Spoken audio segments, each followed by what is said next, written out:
मुझे मूर्तियों में मत ढूंढना, मुझे तस्वीरों में मत ढूंढना।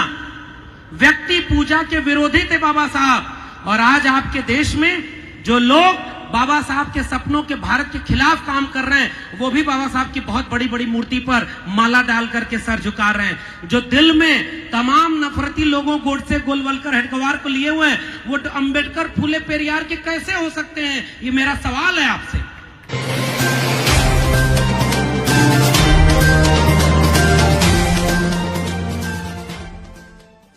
इस देश में सबसे बड़ा नुकसान किया गया है उन लोगों द्वारा जिनको आजादी के बाद सत्ता मिली, कि उन्होंने उन सभी विचारकों को, नायकों को जमीन में दफन करने का काम किया जिन्होंने इस भारत को बनाया था, जिन्होंने आइडिया ऑफ इंडिया का ख्वाब देखा था। उनमें हम लोग, सवाल मैं पूछता हूं, आप बताइए, बिरसा मुंडा के बारे में कितना जानते हैं? जयपाल सिंह मुंडा के बारे में कितना जानते हैं? अब्दुल कयूम अंसारी, आसिम बिहारी, वहां से होते हुए तथागत बुद्ध से लेकर कबीर, रैदास, पलटू दादू भीखा, नारायण गुरु बसवन्ना, वहां से ज्योतिबा फूले, छत्रपति शाहू जी महाराज, ईवी रामास्वामी नायकर, पेरियार, इन सारे लोगों को हम लोग बहुत कम जानते हैं। ये मेरी पहली बात है, बहुत गौर से समझिएगा।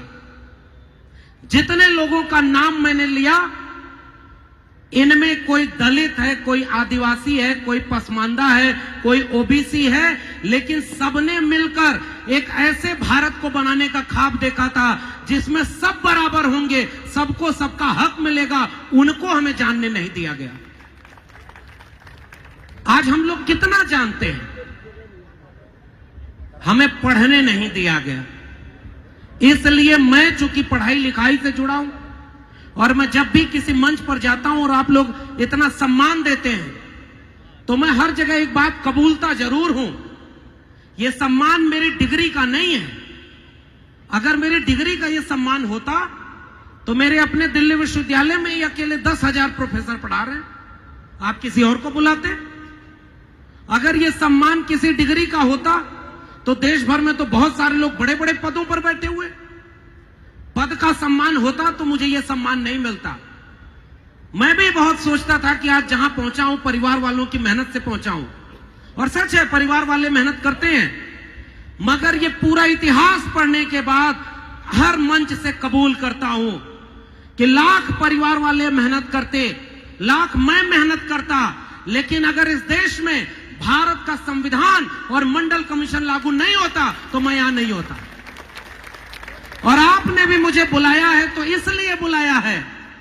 भाई, अगर दिल्ली विश्वविद्यालय का प्रोफेसर बुलाना होता तो आप हमारे यहां के वाइस चांसलर को बुलाते कि भाई बड़ा व्यक्ति है, उससे फायदा।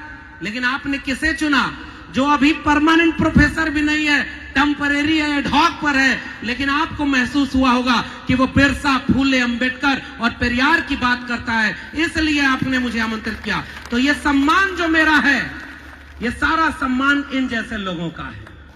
ये ना होते तो हम ना होते, और ये नहीं बचेंगे तो हम भी नहीं बचेंगे। इसलिए पहली बात जो आपसे करने आया हूं, अपनी जड़ों को पहचानिए। जड़ों को पहचानना बहुत जरूरी है। किनकी वजह से हम हैं, उनकी वजह से क्यों हैं? क्योंकि उन्होंने संघर्ष किया था हमारी बराबरी का, हमारे शिक्षा का। डॉक्टर अंबेडकर ने सबसे महत्वपूर्ण लड़ाई कौन सी लड़ी? आत्मसम्मान की लड़ाई। ईवी रामास्वामी नायकर, पेरियार ने सबसे महत्वपूर्ण लड़ाई कौन सी लड़ी? दक्षिण भारत में थे, उन्होंने वो लड़ाई लड़ी आत्मसम्मान की। उन्होंने आंदोलन चलाया था सेल्फ डिग्निटी मूवमेंट, आत्मसम्मान आंदोलन। ज्योतिबा फूले, बाबा साहब ने अपने जीवन में 3 गुरु बनाए थे। अब एक बड़ी महत्वपूर्ण बात करने आया हूं।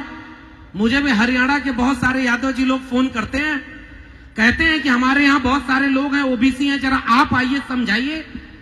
तो समझेंगे, मुझे नहीं पता भाई, देखिए मेरी बात को कितना समझेंगे, लेकिन हमारी जिम्मेदारी तो है कि उनसे हाथ जोड़ के निवेदन करें कि भाई एक बात सोच के देखो, इस देश में जो अन्याय किया गया ना कि बिरसा फुले अंबेडकर पेरियार को पढ़ने नहीं दिया गया, वैसे इस देश में ओबीसी को यह जानने नहीं दिया गया कि डॉक्टर अंबेडकर ने ओबीसी के लिए क्या किया था। इसलिए हम उन्हें अपना नेता नहीं मान पाते। डॉक्टर अंबेडकर ने 3 गुरु बनाए, ज्योतिबा फुले, कबीर और तथागत बुद्ध। इन तीनों में से एक भी दलित नहीं है, एक भी दलित नहीं है।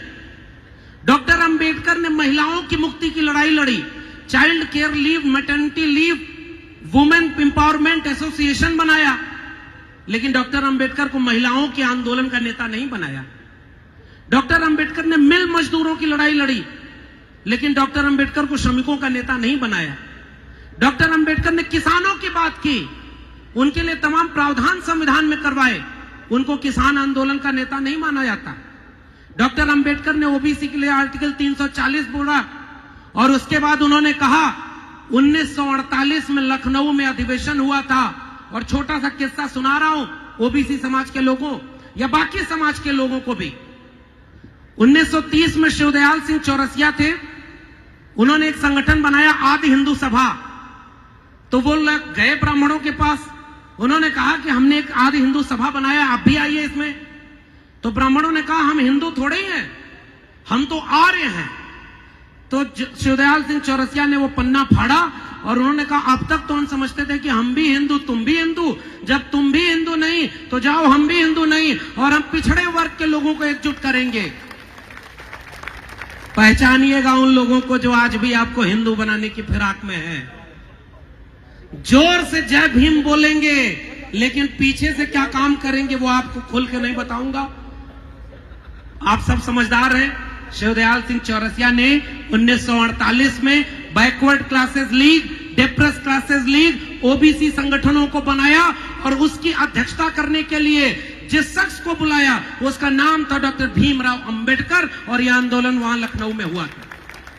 वहां जाकर डॉक्टर अंबेडकर ने एक बात कही थी, इस देश के पिछड़े समाज के लोग जिस दिन जाग जाएं, जिस दिन अपने हक के लिए एकजुट हो जाएं, उस दिन इस देश में शोषकों का नहीं शोषितों का शासन होगा, 90% आवाम का शासन होगा।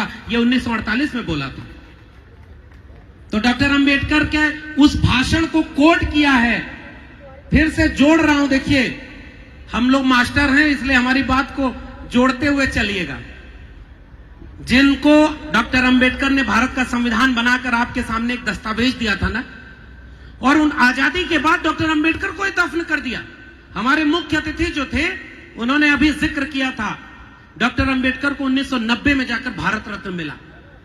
लेकिन एक बात बताइए, जिन्होंने लाखों करोड़ों लोगों को दिलों में इंसानियत का जज्बा पैदा किया, बराबरी और हुकूक की लड़ाई लड़ी, उसको क्या किसी भारत रत्न का मोहताज था वो?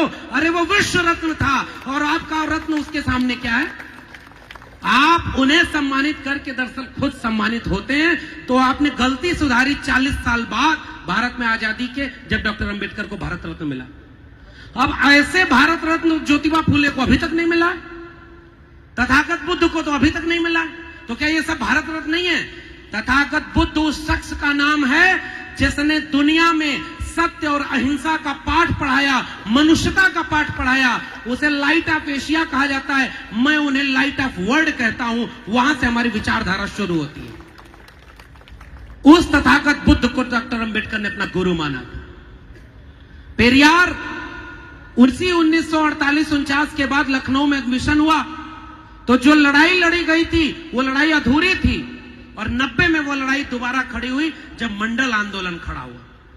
जिन लोगों ने डॉक्टर अंबेडकर को जमीन के नीचे गाड़ने का काम किया था, 90 में जब मंडल आंदोलन आया, तो वो शख्स जिसने डॉक्टर अंबेडकर को किताबों से निकालकर जमीन पर खड़ा किया, उस शख्स का नाम था मान्यवर कांशीराम, और उन्होंने पूरे भारत में अंबेडकर को फिर से जिंदा किया। एक बार मान्यवर कांशीराम से किसी ने कहा कि साहब आप भी कुछ किताब लिखा करिए। तो मान्यवर साहब ने कहा जितना लिखना था बाबा साहब लिख गए, मैं उन्होंने किताबों को जोड़ा, मैं लोगों को जोड़ूंगा और इस देश की कुर्सी पर अपने लोगों को बिठाऊंगा। मान्यवर कांशीराम का नाम लेना क्यों जरूरी है। मैं वैचारिक ईमानदारी की बात करने आया हूं साथियों। आप जश्न मना रहे हैं, ये बहुत बड़ी बात है, लेकिन जश्न में विचार यहां से लौटिए तो लेकर जाइएगा। मान्यवर कांसीराम ने पहला संगठन बनाया तो उसका नाम था DS4, बड़ा संगठन, और उसका नारा क्या है, बहुत जोखिम उठा रहा हूं, बाकी तो रोहित भाई समझेंगे, उन्होंने मुझे बुला लिया है तो मैं तो अपनी बात कहूंगा। ठाकुर बाभन बनिया छोड़ बाकी सब हैं, यह नारा मान्यवर कांशीराम का दिया हुआ था। यह ईमानदारी थी वैचारिक। बाम सेप बनाया, बाम सेप में दलित, पिछड़ा, माइनॉरिटी सबको मिलाकर तब उन्होंने कहा 85% बहुजनों तुम्हारे इस देश के शासक बनने का वक्त आ गया है, और तब उन्होंने 85% लोगों की लड़ाई लड़ी। मंडल आंदोलन जिसका फायदा ओबीसी समाज को होना था, दलितों को नहीं होना था, और उस मंडल आंदोलन को लागू कराने के लिए 600 से ज्यादा रैली करने वाले नेता का नाम है मान्यवर कांशीराम। यह बात ओबीसी को नहीं जानने दी गई। तो मेरी पहली बात साथियों यही है कि हम अपने नायकों को जान ही नहीं पाए, इसलिए ओबीसी को पता ही नहीं। और मैं भी वैसे हरियाणा के ओबीसी लोगों से बात कर रहा हूं, यहां तो जमीन भी है, ताकत भी है, सब कुछ है, तो शोषण तो जहा ही नहीं। हमने शोषण तो इधर सहा ही नहीं। मैं भी जिस इलाके से आता हूं वहां भी किसी की हिम्मत नहीं थी कि ओबीसी लोगों पर कोई शोषण करे। दलितों ने अन्याय व शोषण इतना झेला था ना, सदियों सदियों से उन्हें इंसान नहीं समझा गया, और जब उन्हें अपना मसीहा मिला ना तो उसे दिल में बसाकर आज देश भर के कोने कोने पर खड़े। क्या मजाल कि कोई इनके हक को हकमारी कर ले। और लेकिन उन्हीं दलितों ने, डॉक्टर अंबेडकर ने, मान्यवर कांशीराम ने ज्योतिबा फुले की बात की। वो तो ओबीसी थे, माली जाति से आते थे। छत्रपति शाहू जी महाराज ओबीसी थे। पेरियार ललई सिंह यादव, चंद्रिका प्रसाद जिज्ञासु और तमाम रामस्वरूप वर्मा से लेकर तमाम लोग ओबीसी जाति के थे, लेकिन सबने मिलकर के 85% लोगों की बराबरी का ख्वाब देखा था ना। ये लड़ाई हमारी 85% वंचितों शोषितों के एक करने की। अब दूसरी बात, वो लड़ाई थी क्या? वो लड़ाई थी हक, अधिकार, आत्मसम्मान की लड़ाई। डॉक्टर अंबेडकर ने, जब उनसे कहा गया, वहां पर लंदन में पढ़ने गए थे, डॉक्टर अंबेडकर को हम लोग क्यों इतना महत्वपूर्ण मानते हैं? डॉक्टर अंबेडकर तो अपने जीवन में कोई चुनाव नहीं जीते थे अपने दम पर, यानी वो फेल पॉलिटिशियन थे, वो तो नेता अच्छे थे नहीं। डॉक्टर अंबेडकर की बात कोई नहीं मानता था, उनके समाज के लोग को उनके खिलाफ खड़ा किया गया था। उसी समय आगरा में बहुत बड़ी रैली हुई थी जो दलित समाज के लोगों से करवाई गई थी। डॉक्टर अंबेडकर तो अकेले थे, उनकी बात कोई समझने वाला नहीं था। वो अपना हक मांगने बैठे तो देश के सबसे बड़े महात्मा अनशन पर बैठ गए कि इनके खिलाफ काम हो। लेकिन डॉक्टर अंबेडकर इसलिए आज भी जिंदा हैं क्योंकि उन्होंने अनगिनत पन्नों में आपकी मुक्ति और आजादी की बात लिख दी है और आत्मसम्मान से जीना सिखा दिया है। और हम लोग सोचते हैं कि नेता अगर फेल हो गया तो हमारा समाज सो जाएगा। तो एक अच्छे नेता नहीं थे, एक अच्छे विचारक थे, दार्शनिक थे, मुक्तिदाता थे, इसलिए आज भी किताबों और अपनी लड़ाई के साथ जिंदा हैं। आज हमें समझाया जाता है कि भाई हमारे नेता हार गए तो हम भी हार गए। ज्योतिबा फुले तो कोई नेता भी नहीं थे, उन्होंने किन से लड़ाई लड़ी? उनसे लड़ाई लड़ी ज्योतिबा फुले ने, जिन्होंने ज्योतिबा फुले के पिताजी को ही भड़का दिया कि तुम्हारा बेटा तो धर्म के विरोध में काम कर रहा है। और जब घर लौटे तो उनके पिता ने कहा कि तुम ये धर्म विरोध काम कर रहे हो, या तो तुम अपना स्कूल चुनो या अपना घर चुनो। हाथ उठा के बताइए, ज्योतिबा फुले ने अपना घर चुना कि स्कूल चुना? बताइए हाथ उठा के। स्कूल चुना था। अगर ज्योतिबा फुले अपना घर चुन लिए होते और अच्छे पुत्र हो गए होते तो आज हम ज्योतिबा फुले को नहीं याद कर रहे होते। घर से बागी होना पड़ता है। जब पीढ़ियों की लड़ाई लड़ी जाती है तो अपने सुविधा को, अपने हुकूक को, अपने कंफर्ट जोन को छोड़ करके अकेले निकलना पड़ता है। तब हमारे महापुरुष ने कहा था, जिसका नाम कबीर था, कि कबीरा खड़ा बाजार में लिए लुकाठी हाथ, जो घर जा रहे अपना चलो हमारे साथ। ऐसे लोगों की विरासत हमें मिली हुई है। और वह विरासत क्या थी? ज्योतिबा फुले ने जो लड़ाई लड़ी, स्कूल की लड़ाई लड़ी थी। बाबा साहब ने बार बार, अभी एक साथी बहुत अच्छा बोल रहे थे, एजुकेट, एजिटेट और ऑर्गेनाइज। हमने अर्थ बदल दिया। उसका अर्थ क्या होगा? एजुकेट, शिक्षित करो, संगठित करो और फिर संघर्ष करो। हमें अपने समाज को शिक्षित, संगठित और संघर्ष करने के लिए तैयार करना है। ये ख्वाब था बाबा साहब का। तो वो लड़ाई आज केवल आपसे ये दूसरी बात कहने आया हूं साथियों, हमारे पूरे महापुरुषों का इतिहास हमें पढ़ाने दीजिए। ये पहली मेरी बात थी। अपने घर में जितनी भी धार्मिक किताबें हैं, अभी तो इससे ज्यादा नहीं बोलूंगा कि उसके साथ क्या करिए, वो आप समझिए, मैं उससे आगे नहीं बोलूंगा। लेकिन उन किताबों के आसपास सबसे ऊपर 2 किताबों को रख दीजिए, जाति का विनाश और गुलामगिरी। नई पीढ़ियां आपकी मानसिक रूप से आजाद पैदा होंगी, गुलाम नहीं पैदा होंगी। उनको जड़ों से जोड़िए, उनको अपने महापुरुषों का किस्सा पढ़ाया करिए। 20 साल बाद हो सकता है आपके घर के बच्चे जान ही ना पाए और मूर्ति बड़ी सी बाबा साहब की लगी रहेगी। बाबा साहब ने बहुत जोखिम उठा के एक बात कही थी, मुझे मूर्तियों में मत ढूंढना, मुझे तस्वीरों में मत ढूंढना। व्यक्ति पूजा के विरोधी थे बाबा साहब। और आज आपके देश में जो लोग बाबा साहब के सपनों के भारत के खिलाफ काम कर रहे हैं, वो भी बाबा साहब की बहुत बड़ी बड़ी मूर्ति पर माला डाल करके सर झुका रहे हैं। जो दिल में तमाम नफरती लोगों, गोडसे, गोलवलकर, हेडगेवार को लिए हुए हैं, वो अंबेडकर, फूले पेरियार के कैसे हो सकते हैं? ये मेरा सवाल है आपसे।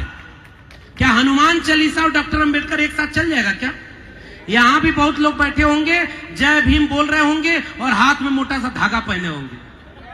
भाई देखिए, मैं कठिन बात बोल रहा हूं, अब ये मत कहिएगा। ये बाबा साहब का सपना नहीं था।